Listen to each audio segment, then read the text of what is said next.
দাঁত হবে মুক্তোর মতো ঝকঝকে। রোজ ব্রাশ করুন কমলালেবুর ফলের খোসা দিয়ে। শীতের সময় কমলালেবু খান সকলেই, তবে আমরা অনেকেই লেবু খেয়ে খোসাটা ফেলে দিই।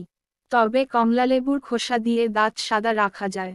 নিয়মিত ব্রাশ করলেও অনেক সময় দাঁতে নানা ধরনের দাগ থেকে যায়। এই সমস্যা থেকে মুক্তি দিতে পারে এই কমলালেবুর খোসা। দাঁত ঝকঝকে রাখতে কমলা লেবুর জুড়ি মেলা ভার। সকালে ঘুম থেকে উঠে কমলালেবুর খোসা দিয়ে দাঁত ঘষুন। এতে দাঁত সাদা এবং শক্ত হবে। কমলালেবুর খোসা বেটে কিছুক্ষণ দাঁতে লাগিয়ে রাখতে পারেন, অথবা ওই বাটা দিয়ে দাঁত মাজলেও দাঁত সাদা ঝকঝকে থাকে। দাঁত ভালো রাখতে যেমন এই খোসা কাজ করে, পাশাপাশি আরও নানা উপকার পাওয়া যায়। আমার এই ভিডিওটা যদি আপনার ভালো লেগে থাকে তাহলে আমার চ্যানেলটা সাবস্ক্রাইব করে বেল বাটন প্রেস করে দিন।